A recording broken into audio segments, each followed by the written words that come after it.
Now, welcome back. Still inside Nigeria for this Thursday morning, January 2022. Now we have our guest joining us from a remote location, distinguished Senator Dino Melaye. Good morning, sir. Yeah, good morning, and I apologize for stepping in a bit late. No. All right. Happy New Year to you. All right. Yeah, Happy New Year to you, sir. Happy New Year. Yeah, wish you All as right. well. So let's go straight to the point, distinguished Senator, because of want of time. Let me quickly first ask you your take about the state of the nation as we are now. Yeah, the state of the nation, Nigeria, is still very sick, and like I always say, equally suffers from a dreadful continental abnormality. There's a need for amelioration. There's a need for palliation. There's a need for correction. Our country is very sick.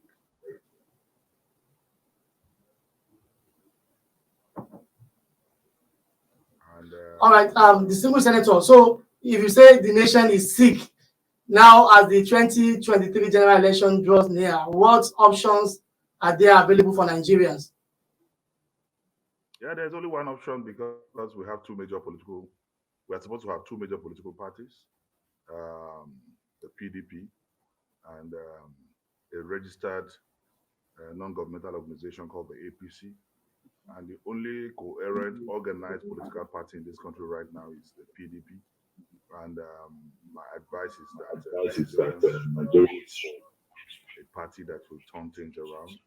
We have never been this devastated in this country. We have never suffered unprecedented capacity like this before. So more than insecurity entirely, this country has never been this divided like the history of this country, not even during the Civil War. We need actually to reunite. We need to show that that's the motto of this nation that talks about unity, faith, and peace. So we definitely need more than any other thing to unite Nigeria and correct the injustices of this very draconian and satanic administration of Buhari. Because without justice, there can never be peace. And I've always said that the only cure to justice is justice. And so the only cure to injustice is justice. So we need a new country where peace, justice, equity, egalitarianism will become the order of the day. And my sincere appeal to Nigerians is that the 2023 election should not be taken as like any other election in our nation's history. We need a unifier. We need one who understands the problem. We need one who will put round pegs in round holes. We need one who will not give carpentry job to a tailor. We need one who will stop nepotism and make sure that the right people with the right requisites, knowledge, and experience occupy positions of authority. And we need people with passion. We need people who will have empathy on the people, who will govern this country with some level of empathy, with some level of concern. Because the present administration is not only deaf or dumb, but they are insensitive to the plight of the Nigerian people. They have shown continuously that they lack the capacity and capability to solve the problems.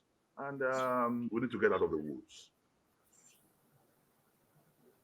All right, distinguished senator, you said PDP is the only option available for Nigeria as the 2020 general election draws near. But I think your party is struggling with leadership or how to even where to even zone the 2023 presidencies to. So give us insight into the workings of the opposition PDP. How prepared are you and how resolute to rescue power from the ruling Yeah, progressive? I would not want to join issues with social media antagonists, people who just sit in the comfort of their corridors and imagine and, and and dip their fingers on their tablets on the grounds of imagination. We have no problem with the PDP and we have no problem with the leadership of the PDP. And I want to tell you that the PDP, at the end of the day, by the grace of the Almighty God, either through primaries or consensus, will come up with one presidential candidate that will be acceptable to Nigerians.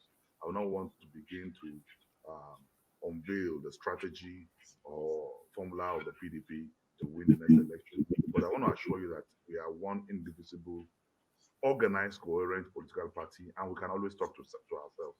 And we have proven that by the convention we held. People expected a lot of problem, a lot of antagonism. Where are we going to zone the chairman? Where are we going to do this? But at the end of the day, you like a more mature political party that we are. We sat down, we agreed, and we made progress. And that was one of the finest conventions organized in Black Africa. All right, let me agree with you for now, distinguished senator. But as a Nigerian, where do you think personally the presidency of the country should be zoned to come 2023? I will not, because my party has not taken any position, I will not want to also preempt the position of my party. And I want to say categorically that at the end of the day, wherever, because I'm one who believes in meritocracy, I'm one who believes that all these issues of undermining and undercutting um, capacity should not be tolerated in the democratic space. So I want to believe that what we need in this country today is not the issue of North or South president. It's not the issue of Yoruba or Igbo or Hausa president. What we need is one who have capacity to unite this country, the capacity to revive our economy, the capacity to fix things and make sure that instead of building strong men, we build strong institutions. We need a sacrificial leader. We need a leader because the country is completely at the lowest ebb in our national history. So we need a reconstructor. We need a developer. We need one who thinks, as is working, WALK, as is working, is also working. WORK. We need one who will roll out his sleeves and understand what time it is globally. We need one who understands the economics, dynamics of economic development in this country today. It's not time for experiment. It's not time for mediocrity. It's not time to also limit the possibility space of getting a befitting leader for this country. I think at the end of the day, meritocracy should overcome mediocrity. All right, distinguished senator, let's talk about the process itself at getting the right leader, according to you, the right leader that will roll up his sleeve to get things working. Now, that one thing is the legal framework for our electoral system, the Electoral Act 2010 Amendment Bill 2021. Now, this is the first major attempt at electoral reform, but then there have been controversy here and there. Let me have your take about the Electoral Bill 2021. It was rejected by the president just yesterday. Again, the National Assembly took care of the controversial clause of the Electoral Bill. What is your take? As a legislator who was in the National Assembly between 2007 and 2015, I weep for this country. I am completely not only confused, beginning to feel. Initially, I was expecting a ray of hope from somewhere under this administration.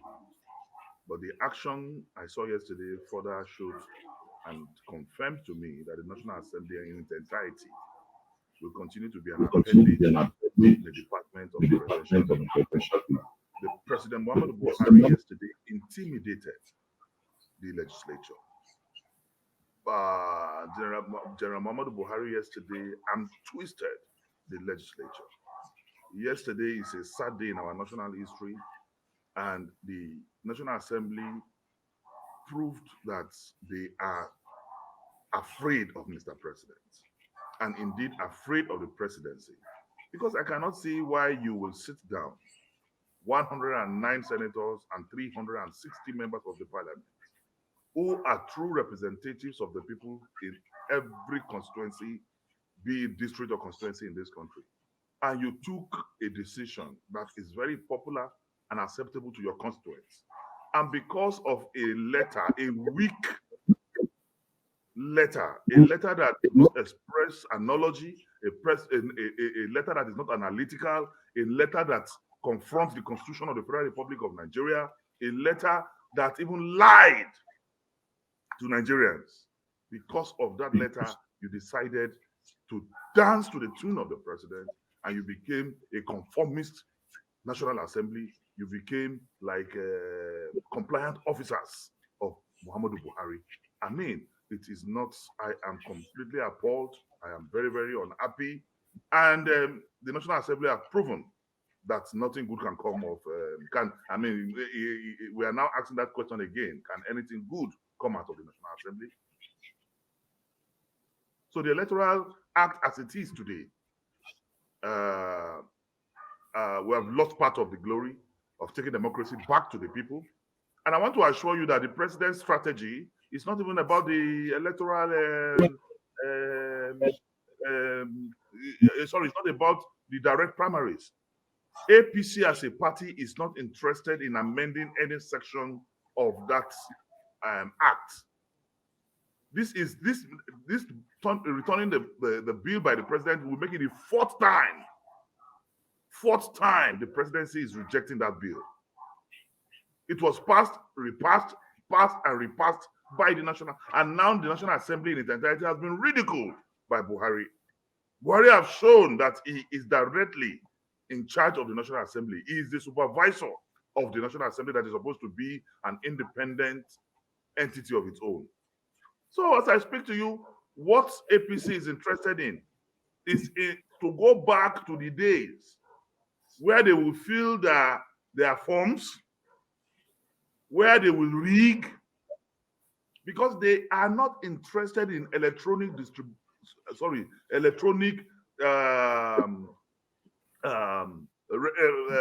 transmission of results. That is the target. That is what, but they don't want to go there. They want to use other mundane issues to delay again the passage of the electoral bill.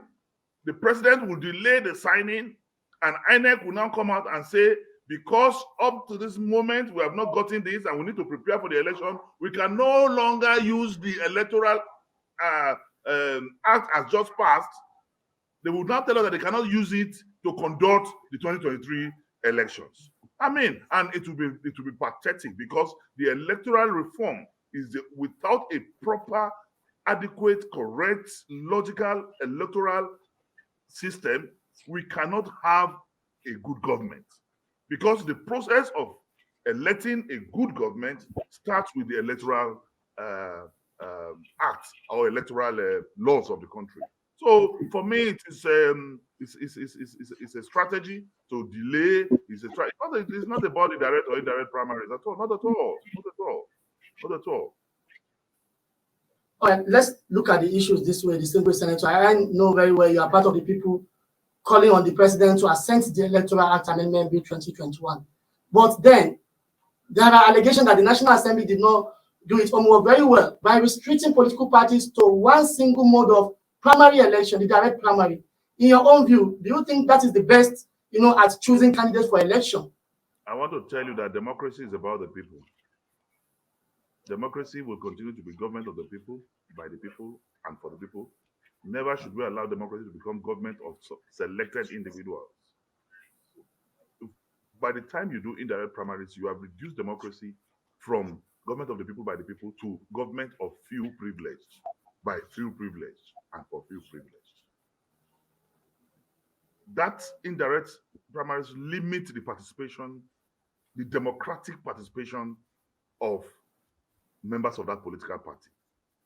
And the members of the political party, as Democrats in a democracy, should be involved in deciding who becomes their flag bearer for any elected positions in this country. But now they have been disenfranchised. Only those elected by their governors or political kings will decide and determine who will, represent their people.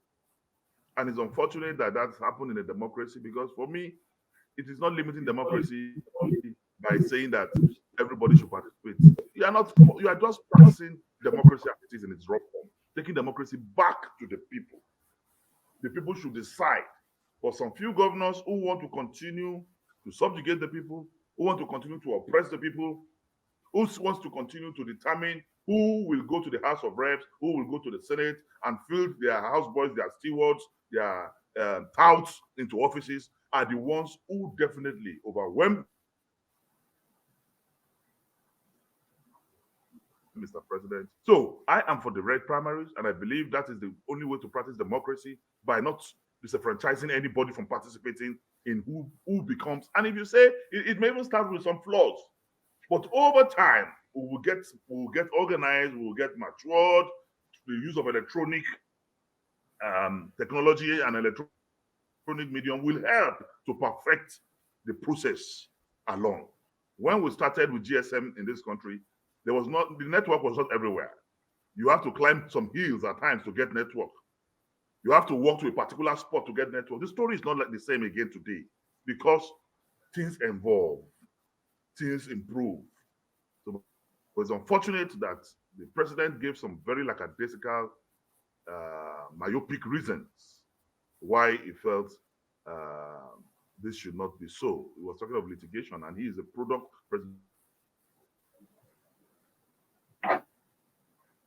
of his primary is a product of direct primaries. So I cannot understand why a man will benefit from a process and then condemn that process.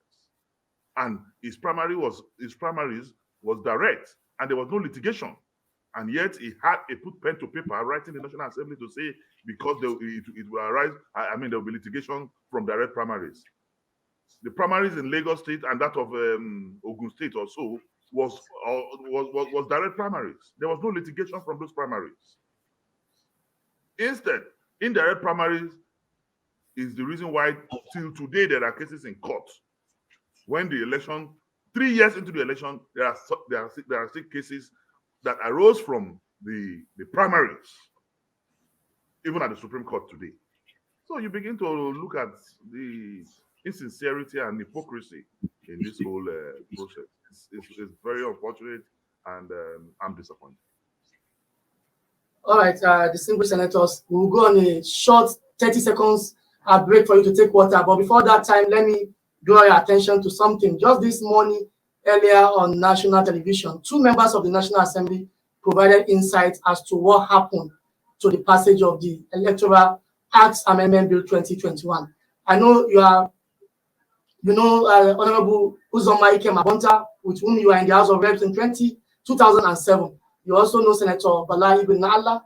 You were together in the Senate at a point also. Well, Uzoma Ikem Abonta said Buhari, like we said earlier, is intimidating National Assembly, and the National Assembly has bowed to him by doing his wishes. But then Senator Nala disagreed by saying the National Assembly did not consult very well, and the process of amending, of coming up, passing that bill was not taken. That is why they didn't summon the courage to override the president. So what do you have to say about these 2 views by members of the National Assembly? Anyway, I want to start by saying that both were my colleagues. Nala was my colleague even in the House of Reps, and he was also my colleague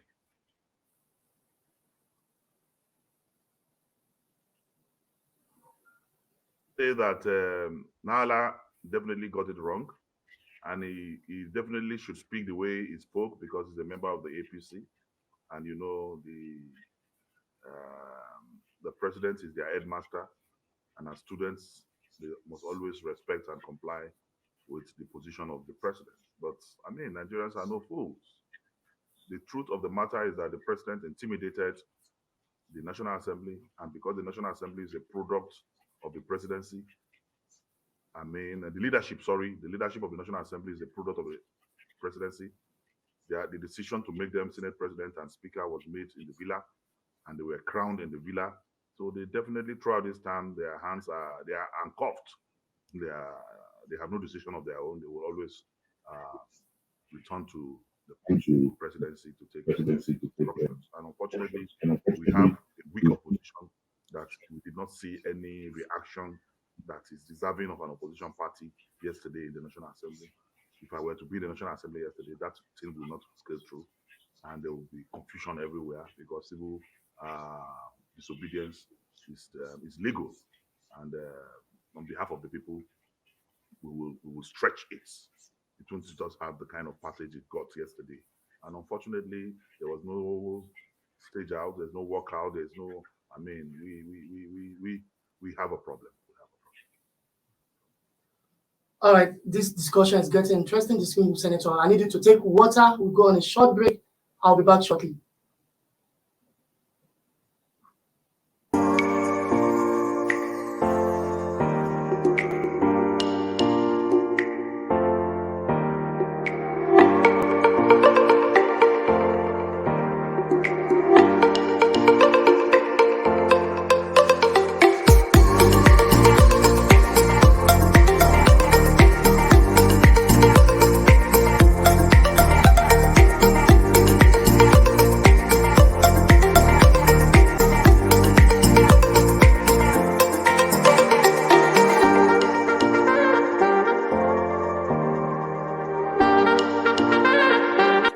sponsorship, and advert placements, please contact 080-3688-6158. Last Word Leadership Podcast Studio.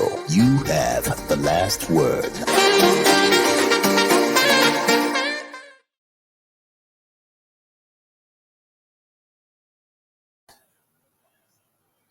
Welcome back. It's still inside Nigeria for this Thursday morning, January 20, 2022. We have been talking with the politician and businessman, Senator Dino Melaye. Senator, we're back. Now, let me ask you this question. Are you confident we are going to have a free and fair election in 2023? I cannot exactly say that again, because the ingredients needed in conducting elections that will give some level of transparency, that will give level of equal participation, that will tailor the process into having a fair election, is gradually being tampered with. And even the appointments of electoral commissioners and all that from the fillers is gradually getting politicized. And registered members of the APC are gradually being dragged into INEC, if not for the reactions of Nigerians and the vehement opposition of the PDP. One of the parrots in the presidency would have today become a national commissioner of INEC. So the truth of the matter is the possibility of having an election that will be acceptable to all, that will be fair, that will be credible, is systematically and technically being tampered with. And one of it is the disenfranchising the general public, citizens of this country, from deciding who would be their representative or who would be the flag bearer of their political party in the 2023 elections. And I am telling you that we are waiting to see, even with this already kwashiorkored electoral act or electoral bill that is already completely is a disabled electoral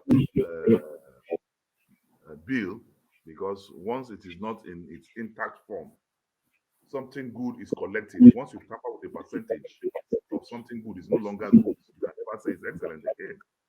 So, but as kwashiorkor as it is, I know they will still find a reason not to assent to it on time, so that they will now INEC will create the excuse of saying that it is not possible to implement the new electoral act because of time. Because as I speak to you, by the provisions, the amended provisions of that electoral bill, primaries should take place in June, latest in June. And there are preparations to that process. And January is ending. The act and the law is not passed, is not ready. So INEC have every reason to say it is too late for us to now organize that. So they will go back to the old order. And once we go back to the old order, then we have just gone back to Egypt. All right, distinguished Senator, I have one more last question for you. But before then, let me have your view about the burning issue of subsidy removal, to be or not to be. You know, in the first place, subsidy is a source of corruption in this country. So it has been used, reused, and reused. NNPC lied to us that they've removed it. Minister of State Petroleum lied to us that they've removed it and it's completely removed. And now they are not telling us that they still want to remove it again. So I've now seen that subsidy is a celestial thing. It's very, very spiritual. It's not physical, because they've removed it more than how many times. They told us it has been totally removed some years ago. Today, now they say they want to remove it again. And every year you have volumes of billions of naira voted for subsidy, and it's just a means of corruption in this country. And I think the truth of the matter is that there's no sincerity of purpose of other commitment. The petroleum industry is one of the most must opt into doing so. And we only need a government with some level of sensibility to correct the anomaly. How can you say you want to remove subsidy and you want to replace something with a more expensive process of giving 100,000 naira to Nigeria? I mean, this is just a fraudulent government. And I want to say that removing or not removing subsidy in this particular administration will make no sense, because we need another government to administer that complete industry in a very civilized manner. Well, finally, Senator, I know God has been faithful to you. You are a House of Rep member. You are a senator. You have done well for yourself. But there is this viral slogan about you on the social media: Dino is coming, Dino is coming. So, political speaking, let me ask you, where are you coming from? Where are you and where are you going? Yeah, like I also will tell you that Dino is coming, and Dino is coming fast. I want to assure you that we have elections coming up in Kogi State, and I will participate in those elections. Kogi State is not like any other state in this country. We are being governed by a juvenile. We are being governed by a myopic, porous, parochial, and intellectually stagnant character. We are being governed by maladministration and perfidy, and we need to be rescued.